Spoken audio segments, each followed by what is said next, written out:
For nearly 30 years, this man stood at the foot of the Brooklyn Bridge and sold it. Not a model of it, not a painting of it, the actual bridge. And the truly incredible part? He found buyers. Again and again and again. His name was George C. Parker. And he is the reason we say, if you believe that, I've got a bridge to sell you. To understand the con, you first have to understand the place. New York City, around the year 1900. Every single day, ships arrived packed with immigrants. People who had crossed an ocean carrying everything they owned. They arrived with hope, with savings sewn into their coats, and with almost no idea how anything in America actually worked. And waiting for them, smiling, was George C. Parker. Parker was not a violent man. He never robbed anyone at gunpoint. His only weapon was a friendly face and a very good story. And the story he told was a masterpiece. He would point up at the Brooklyn Bridge and say 4 simple words, "I built that bridge." It was, of course, a complete lie. He had never built anything. But to a man who arrived in the country 2 days ago, how would you know? To sell something, it helps to look like you own it. So Parker did what every great con man does. He brought paperwork. He forged deeds. Beautiful, official-looking deeds, stamped with seals and covered in important-sounding language. The documents meant nothing, but they looked like everything. And to his victims, that was the same thing. Now, here is the genius part. Parker never begged anyone to buy the bridge. He did the opposite. He acted reluctant. He would sigh and explain that owning a bridge was just so much work. The upkeep, the headaches. Maybe, he would say, just maybe, he would let it go to the right person. And suddenly the victim was the one doing the convincing. This is the oldest trick in the book. People want most what they think they cannot have. And why would they want the bridge so badly? Because Parker had already planted the dream.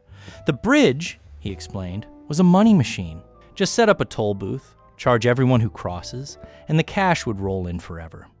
To a poor immigrant, it sounded like a golden ticket. So they paid. And they did not pay small. Records suggest some buyers handed over as much as $50,000. $50,000. In that era, that was the price of a small mansion, handed over for a bridge that was never, ever for sale. And then came the part that turned a clever scam into a legend.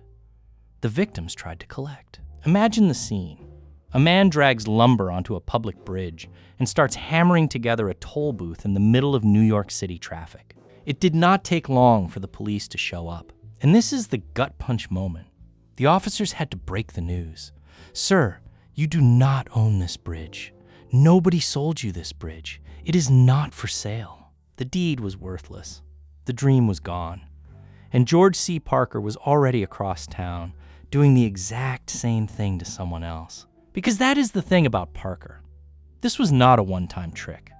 He sold the Brooklyn Bridge an estimated 50 times. Sometimes he sold it twice in a single week, to 2 different people, neither of whom knew the other existed. And the Brooklyn Bridge was just his favorite product. It was far from the only thing in his catalog. He also sold the original Madison Square Garden. He sold the Metropolitan Museum of Art. He even sold the Statue of Liberty. But the most outrageous sale of all? Grant's tomb, the actual resting place of a former American president.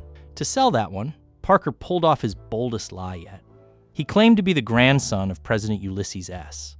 Grant himself. He told buyers the family simply could not afford the upkeep of the tomb, and he was looking for an investor to take it off their hands. And people believed him. That is the part that should stop you cold.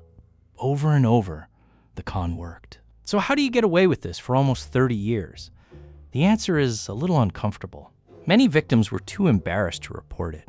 Would you walk into a police station and admit you just bought a bridge? Parker understood shame better than anyone. He knew that a humiliated victim is a silent victim. And silence let him keep working. To stay one step ahead, he became a master of disguise, working under a whole collection of fake names. But no con artist runs forever. The law was slowly catching up to George C. Parker. He was arrested, then arrested again, then a third time. Each time, he wriggled free or served a short stint and went right back to it. But New York had quietly changed the rules. There was a new law on the books called the Baume's Law. It was a 3 strikes rule. Get convicted of crimes too many times, and your next sentence is automatic: life in prison. And in 1928, Parker made the mistake that finally ended the run. He was caught trying to cash a forged chéquier. It was his fourth conviction.